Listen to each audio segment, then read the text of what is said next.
tadi penjelasan Anda kan Anda punya respect kepada partai kan? Iya. Iya kan? Partai kenapa? Karena paling tidak sejalan dengan prinsip yang Anda pegang.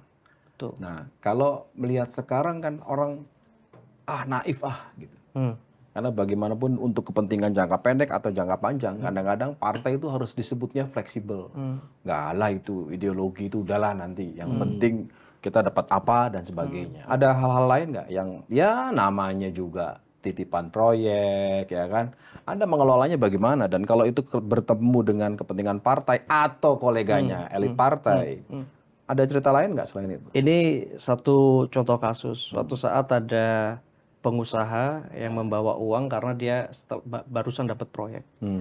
Terus kemudian itu ada kepala dinas. Saya bilang itu tolong panggil Basnas. Lu buat apa Pak?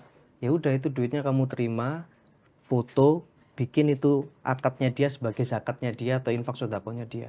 Sudah masukkan ke Basnas. Ya kalau dia memang punya rezeki, terus mau berbagi ya dilewatkan sesuai konstitusi kan kita undang-undang zakat. Yang penting saya kemudian ketika ada orang miskin, ada yang membutuhkan, oh itu rumahnya mau itu ya tolong dibangunkan Basnas. Oh itu ada lansia belum masuk ke DTKS, ya kasih jaminan hidup. Artinya Anda sebagai kepala daerah dan itu transparan kan ada fotonya ada. Sebagai kepala daerah menghindari betul kepentingan pribadi. Saya berusaha diri gitu ya. Karena memang berjalan. Ini baru anak muda. Ini baru anak muda. Ini baru anak muda. Ini orang tua.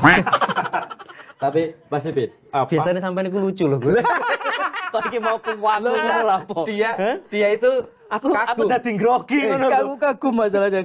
Dia itu kagum.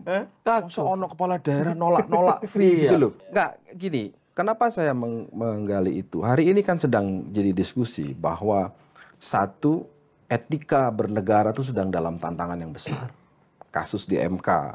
Kita harus ingat, yang harus kita bela adalah bukan soal Gibran anak presiden atau bukan anak presiden. Yang harus kita bela adalah bahwa yang namanya MK itu adalah salah satu amanat reformasi. Kita ingat betul kan? Dan itu perjuangan. Artinya kalau kita membela supaya MK tidak diotak-atik, itu bagian dari komitmen kita. Anda kan pasti mengikuti lah, ya kan, komentarnya. Lepas dari kenal sama Gibran secara pribadi, silahkan lah itu privasi, ya personal. Tapi kan punya pandangan, MK di otak-atik, kebetulan pamannya. Anda melihat apa? Apa Anda mau mengatakan ini pesan kepada anak muda? Ya kalau saya sebagai anak muda, kalau in terms of competition, apapun yang sudah diputuskan oleh MK itu bersifat final. Jadi ya sudah nggak usah cengeng kalau saya. Dan menurut saya berhadapan kemudian bertemu di dua tim yang berbeda, ini kan kayak kalau main bola Mas Gibran di seberang, saya di sini, ya sudah ketemu. Emang udah di seberang? Ya setidaknya seperti itu kalau KPU sudah mendaftar di KPU kira-kira begitu. Tapi secara PDIP masih kan? Kan KTA-nya belum dikembalikan. Agak-agak. Ini mancing-mancingnya ngeri. Nggak ada mancing. Makanya aku ajak dulu. Jadi yang penting gini, to what extent itu sepermisif apa anak muda sekarang lihat konstitusi dan segala macam. Ya bagi saya mengerti bahwa kenapa sih harus ada demokrasi. Dulu Machiavelli itu ngomong kekuasaan harus dipertahankan secara absolut. Makanya dulu yang ada cuma eksekutif dan militer, army. Jadi kalau nggak defense ya ekspansi. Kemudian mereka berkumpul dengan kaum-kaum bangsawan yang pengusaha, akhirnya muncul plutokrasi.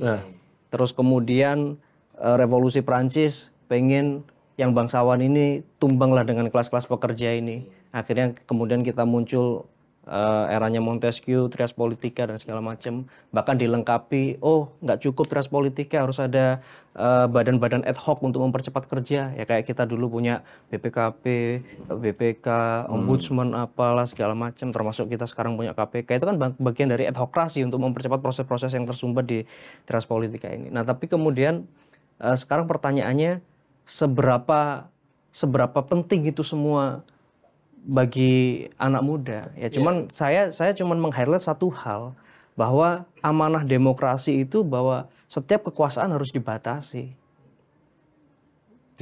Dibatasi periodenya, dibatasi aturannya dan segala macam. Dan maksud saya rule of the game itu adalah dalam rangka bahwa kemudian menghambat ada satu golongan tertentu yang kemudian memiliki kekuasaan yang terlalu absolut, sehingga kemudian ia kalau memiliki satu satu intensi yang baik. Caca, Anda ini otentik begini atau belajar dulu sebelum kesini? Ya, otentik ya? Google. Oh, Google.